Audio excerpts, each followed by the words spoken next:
savaient pas faire la perspective. Et Parce que mon pote de se dire qu'ils n'arrivaient pas à faire un truc qui est maintenant compris comme basique. bah, en fait, on se dit que c'est basique, mais c'est que si personne le fait, tu te dis, mais pourquoi faire en fait? Parce que c'est une convention, la perspective. On dit, bon, ben, un monde correctement représenté, il est en perspective. Alors que tu peux choisir que ton dessin, il représente des symboles.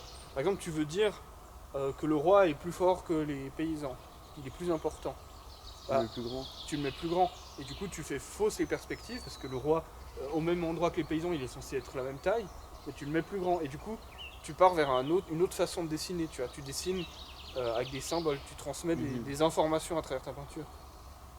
Ou alors tu dis, bon bah moi je vais dessiner la réalité, donc vu que les paysans ils sont proches dans mon espace et que le roi est loin, bah, le roi il est petit. Mais ça, quelqu'un du Moyen-Âge qui dessine avec la symbolique du Moyen-Âge, il va te dire, mais pourquoi ton roi il est tout petit? C'est bizarre.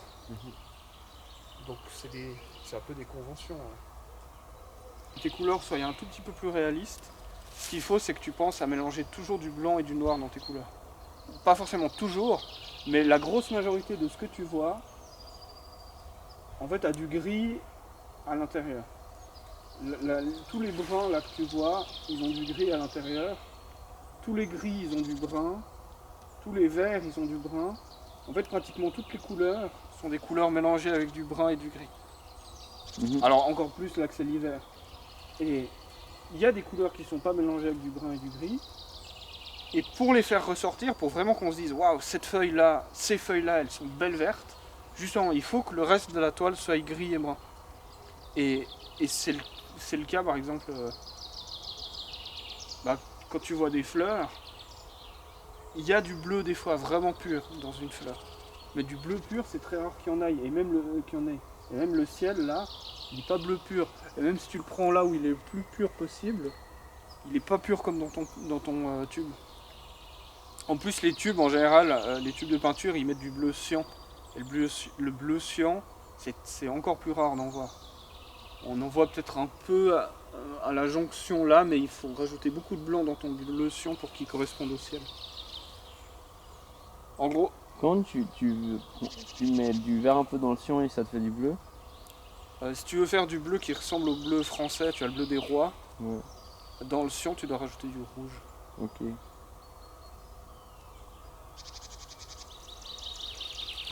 Tu vois, là, ça, mon bleu là, Ça c'est un bleu roi. ça c'est un bleu qui a plus de rouge que ton cyan. Après les pigments, c'est compliqué, mais dis-toi que si tu mélanges pas tes couleurs, tu auras un rendu très flash, très pop art, ça ressemble à Banksy et ces trucs américains. Mais pourquoi pas, hein, ça se fait aussi.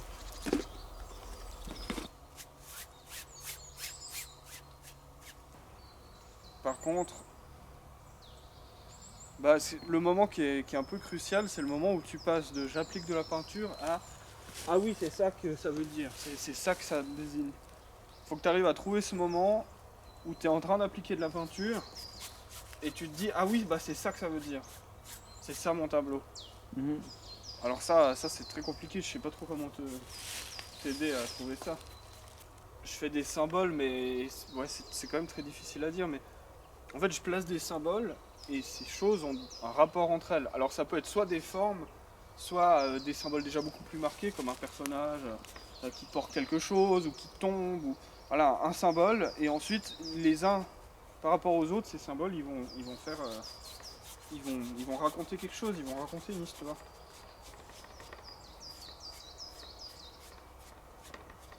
Et une fois que je sais l'histoire qu'ils racontent, je rajoute des symboles pour amplifier cette histoire.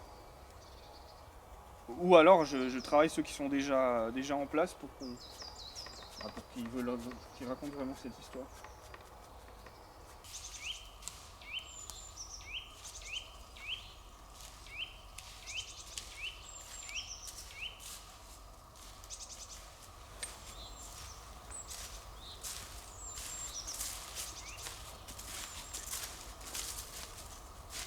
Je lui ai dit, si tu veux t'améliorer en peinture, le plus important c'est que tu continues à prendre du plaisir à faire de la peinture. Parce que le plus gros danger, c'est que ça te déplaise et que tu cesses d'en faire. Et dans ce cas, tu vas jamais progresser si tu cesses d'en faire. Donc il faut que tu trouves du plaisir. Alors le plaisir, ça peut être de faire des choses très simples avec beaucoup de couleurs très flash, parce que c'est facile à faire en sortant la peinture des tubes, de directement faire des trucs flash. Par contre, si c'est pas vraiment ce qu'il veut, il a meilleur temps de se donner un peu de mal pour augmenter son niveau technique, pour avoir du plaisir à représenter des choses plus réalistes, avec des couleurs plus réalistes, si c'est vraiment ce qu'il veut. Enfin, si c'est ce qu'il veut. En gros, ce qu'il faut, c'est qu'il trouve ce qui lui fait le plus plaisir à représenter, et si c'est une chose qui demande un niveau technique, il faut qu'il travaille à ce niveau technique pour avoir du plaisir.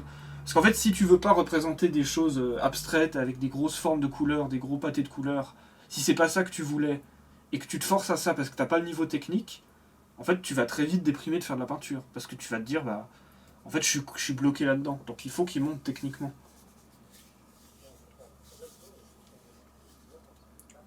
Oui, et, et c'est pour ça tu peux faire des très belles choses en faisant juste des tâches, et c'est pour ça que tu as une manière d'apprendre qui peut être d'apprendre la rythmique, d'apprendre les rythmes.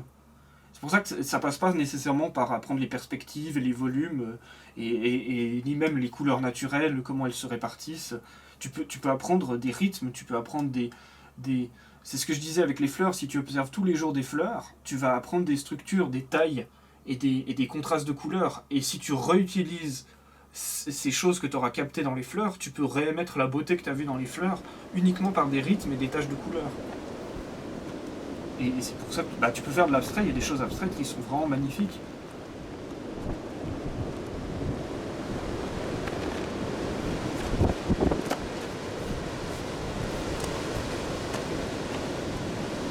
La bise souffle super fort, elle fait tomber les arbres, ça bloque les routes. Et ça ferait ça ferait s'envoler ma toile si je veux peindre dans la forêt. Donc je peux pas retourner peindre dans la forêt aujourd'hui.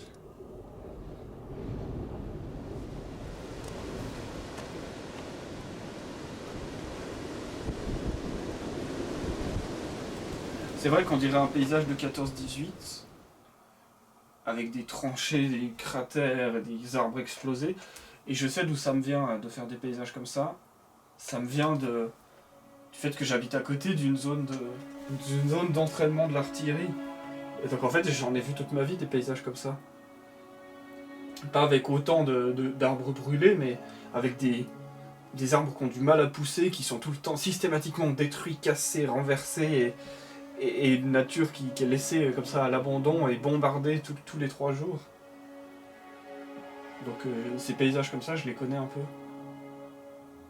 En tout cas, ces moments où les plantes elles ont du mal à repousser au milieu des arbres détruits, et c'est un peu ce qui se passe aussi après les incendies. Quand il y a d'énormes incendies, bah, après t'as la nature qui reprend au milieu des squelettes d'anciens arbres. Le message d'un tableau passe parfois par son atmosphère. En faisant ces petits personnages squelettiques qui se confondent avec les arbres morts ou brûlés, je crée une atmosphère et une sensation. Et il serait pas faux de ressentir que ce tableau parle de la renaissance de la nature après un incendie, ou alors que ce tableau parle d'une catastrophe thermonucléaire qui a éradiqué l'humanité. Mais pas toute la nature. Il serait pas faux de considérer que ce tableau parle de la solitude, de l'isolement d'un personnage face au reste. Il serait pas faux de considérer que ce tableau parle de toutes ces choses-là en même temps.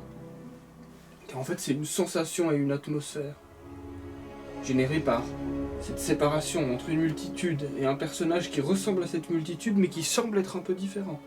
Une sensation gérée par ce grand ciel. Une sensation générée par ces formes calcinées d'arbres. Il serait pas faux de considérer que ce tableau représente peut-être la Première Guerre mondiale, avec les tranchées et des milliers de morts comme ça, à l'intérieur des tranchées. Il serait pas faux de considérer que ce tableau représente ces atmosphères. Et quelque chose qui est commun à toutes ces atmosphères, quelque chose qui est transversal. Et une chose que j'ai dit rarement mais que je pourrais dire à chacun de mes tableaux, si je pouvais dire exactement en mots ce que représente ce tableau, ce ne serait pas un tableau. Ce tableau représente des choses qui ne sont pas prononçables en mots. On peut se rapprocher par le mental, voir qu'il y a des connexions, que cette suite de symboles peut être en partie traduite par des mots. Mais l'intégralité du tableau n'est pas traduisible en mots. Ce tableau me fait vraiment penser à cette phrase. Notre vie est un voyage, dans l'hiver et dans la nuit. Nous cherchons notre passage, dans le ciel où rien ne luit. Peut-être que rien ne luit dans le ciel, mais à nos pieds, entre les herbes, quelques insectes luisent encore dans la nuit.